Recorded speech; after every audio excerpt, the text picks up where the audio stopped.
My dear students, good morning. Welcome to this English class. इस class में हम लोग आपके टेक्स्ट बुक बिहाइव का जो चैप्टर है poem the road not taken, जो कि रॉबर्ट फ्रॉस्ट द्वारा लिखा गया है, उसे हम लोग हिंदी में समझेंगे, जिससे कि आप जब इंग्लिश में इस पोयम को पढ़ेंगे तो आसानी से समझ में आ जाएगा। तो बच्चों, चलिए इस चैप्टर को हम लोग सीखते हैं। फर्स्ट स्टांजा है, two roads diverged in a yellow wood, and sorry I could not travel both, and be one traveler long I stood, and looked down one as far as I could, to where it went in the undergrowth। कवि कहते हैं कि एक बार वो बसंत के मौसम में, autumn season में जंगल में गए, जहाँ की सारे पेड़ और उनकी पत्तियाँ पीले लग रहे थे, और कभी चलता हुआ उस दोराहे पे पहुंचा जहां से दो सड़कें, दो रास्ते, दो दिशाओं की ओर जाते थे। कभी उस दोराहे पर पहुंचकर खड़ा हो जाता है कि उसे किस रास्ते पे चलना है, यह उसे डिसाइड करना है। प्यारे बच्चों, कवि कहता है कि एक यात्री होने के नाते बहुत देर तक मैं वहां खड़ा रहा और दोनों सड़कों को मैं देखता था कि किस पे मैं जाऊं।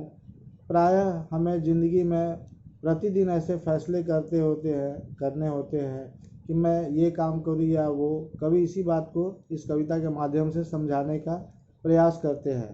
Second stanza, then took the other just as fair and having perhaps the better claim, because it was grassy and wanted wear, though as for that the passing there had worn them really about the same.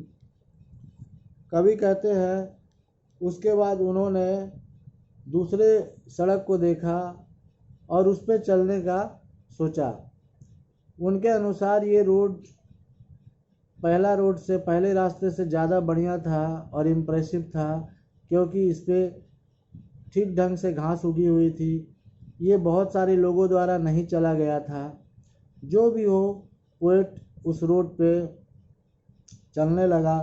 कुछ दूर जाने पर उसे एहसास हुआ कि ये रास्ता भी पहले रास्ते की तरह ही बहुत सारे लोगों द्वारा चला गया होगा, जरूर लोग इस पर भी गए होंगे। थर्ड स्टांजा सुनिए, and both that morning equally lay in leaves no step had trodden black, oh I kept the first for another day, yet knowing how way leads on to way, I doubted if I should ever come back। कवि कहते हैं कि दोनों ही रास्ते उस सुबह में एक समान ही थे, यानी कि उस सुबह उन दोनों रास्तों पे कोई भी नहीं चला होगा। जो पत्तियां थी वो हरी थी और एकदम फ्रेश लग रही थी दोनों ही रास्तों पे, जैसे कि किसी के द्वारा जो है वो नहीं चली गई हो। उसके बाद कवि निर्णय लेते हैं दूसरे रास्ते पर चलने का और सोचते हैं पहले रास्ते पे कभी और चलेंगे। हालांकि पोएट के मन में एक शंका भी है कि जब इस रास्ते पर वो जाएगा तो आगे चल के उसे बहुत सारे निर्णय करने पड़ेंगे, बहुत सारे मोड़ आएंगे और शायद वो लौट कर फिर पहले रास्ते पर फिर से चलने के लिए नहीं आ सके। चौथा स्टांजा पे हम लोग आते हैं बच्चों। I shall be telling this with a sigh, somewhere ages and ages hence, two roads diverged in a wood and I took the one less travelled by, and that has made all the difference.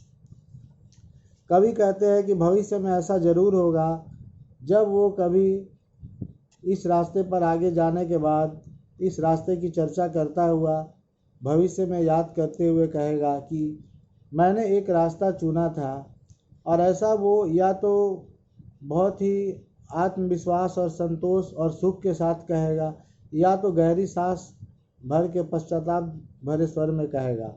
अगर उसका इस रास्ते पे चलने का decision सही है, तब तो वो बहुत ही आत्मविश्वास और खुशी भरे शब्दों में इसे याद करेगा कि मैंने एक रास्ता चुना था उस रास्ते पे चलने से मेरे जीवन में परिवर्तन आया।